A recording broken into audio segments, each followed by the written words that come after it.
What's going on, guys? Dare here with Fantasy Football Advice, coming at you with another fantasy football video. Today, we are going over the top 5 wide receivers that you should have drafted. Every season, there are always those players that you look back on and wish you took them where they were going in drafts. Hindsight, it's always 2020, and for some of you, your draft may be tomorrow. It may even be tonight. Either way, this is the list of the 5 wide receivers that we are targeting heavily in drafts. Before we do start the video though, stat of the day, yesterday's stat of the day, of quarterbacks with at least 300 dropbacks. Who had the lowest QB grade in the preseason for 2018? And this was to prove a little bit of a point. The answer was Drew Brees, and the winner was BG Chris Owens. And the reason I said it was a bit to prove a point is because everybody is freaking out about Kyler Murray, are not even interested in taking a shot on him. But realistically, the preseason doesn't matter at all. He's a rookie quarterback, and Drew Brees had the worst QB grade of the 2018 preseason. Let's get into today's stat though. Of any play last season, whether it be a handoff, a reception, a punt return, a kickoff, who reached the fastest speed in the entire league? Leave your answer in the comment section down below. We'll be happy to let you know who wins in tomorrow's video. This list is not in any particular order, and if you've been following the channel for a while, you are going to be familiar with these names. The first player, Chris Godwin of the Tampa Bay Buccaneers, and this is the final wide receiver video of the offseason. So it would be a complete shame if we did not include Chris Godwin. We've been hyping him up for so long, and anytime he's been given the opportunity, he produces. And what's going to happen this season? He's finally getting that opportunity. A full workload. Deshaun Jackson, Adam Humphries, they're leaving 234 vacated targets. And while Mike Evans is certainly going to get an increase, the main beneficiary is going to be Chris Godwin. I mean, realistically, Evans already had 138 targets. How much higher could he go? I wouldn't try and challenge him though. There is going to be a good chunk of targets going to Howard and Perriman, but for the most part, it's Chris Godwin. He'll be in on close to 100% of the snaps, and last season, he was the wide receiver 25, playing on less than 65% of the team snaps. So wide receiver 25 for a non-full-time player. How would he be able to do that? There's only one explanation, and it's because he's extremely productive on a per target basis. Excluding Cameron Brate, he's been one of the team's top red zone options and caught a beautiful touchdown already this preseason. The slot role, we know, is super valuable for fantasy football, and while last season less than 30% of his snaps came from the slot, that was mainly Adam Humphries' territory. But this season, in 3 wide receiver personnel, he is expected to move over into the slot. And we already know Bruce Arians, he definitely knows how to use the slot receivers. Larry Fitzgerald, 3 consecutive 105 plus reception seasons under Arians, and that type of production is still in the range of outcomes for Chris Godwin. Wide receiver 25 last season, and this year, he's being drafted as wide receiver 22. But the point I'm trying to make here is that you're essentially getting him at his floor. Moving on to the next receiver, we have Tyler Lockett of the Seattle Seahawks. The main concern initially was how efficient him and Russell Wilson were last season. There is always going to be regression to the mean, and for Tyler Lockett, who hasn't really put together a full productive season like that, it seems almost certain heavy regression was incoming. It's a run-heavy offense. It's still going to be a run-heavy offense again this year, but looking at the depth chart, and following what the beat reporters are saying, it's 100% apparent he's going to have a great season this year as long as he's able to stay healthy. 16.9 yards per reception, 13.8 yards per target. Yes, it's going down. And it's almost a guarantee that he won't be able to score a touchdown on 1 of every 5.7 receptions. But to be a productive fantasy receiver this year, he's not going to have to. 70 targets. That's all he needed last season, and that number is going to skyrocket this year. I'm talking likely in the 110, 120 range, because who else are they going to throw to? They have DK Metcalf, who may not even play in week 1. He's coming off knee surgery. He's failed to stay healthy throughout his entire career. And the receivers behind him, David Moore, Jerron Brown. Neither of those players has been over 500 receiving yards in their entire career. Not to mention one of them is not even going to be healthy to start the season. So the next thought, get production from the tight end position. Will Dissly, Jacob Hollister, Nick Vannett. These aren't receivers you're going to consistently target to push the ball downfield. It's going to be Tyler Lockett. We're not downplaying the fact that it's a run-first team, but even if Russell Wilson attempts the same amount of passes he did last season, that's still 427 attempts.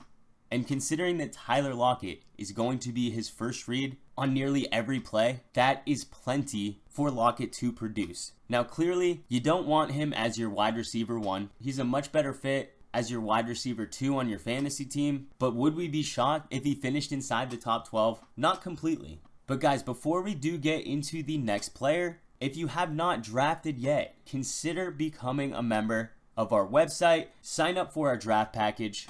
It has rankings, player breakdowns, projections for over 400 players, risk ratings, access to our private community, and more. And if you guys are watching this video after the season has started, you can still gain access to the private community and all in-season benefits, including weekly rankings and articles. And if that interests you, check the link in the description box below. Sign up and become a member today. The next receiver you should have drafted, and you had to see this coming, it's Josh Gordon, and it's pretty simple why. There have been 2 receivers that have had over 2,400 receiving yards before the age of 23, while also averaging 17 plus yards per reception. Those receivers, Randy Moss and Josh Gordon.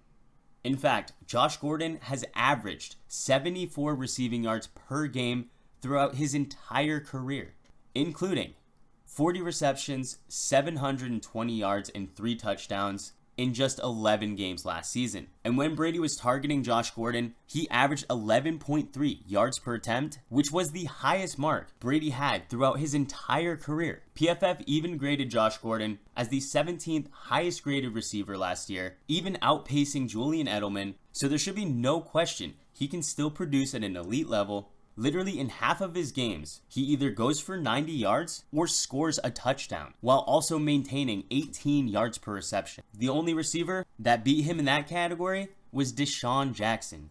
Like we mentioned earlier, it was only 11 games that he played in. Spreading that out to a full season comes out to 58 receptions, 1,047 yards, and 4.4 touchdowns. And while those don't jump off the board, but you have to factor in, he was traded after the season started. He was recovering from a hamstring injury and has some experience in that offense under his belt.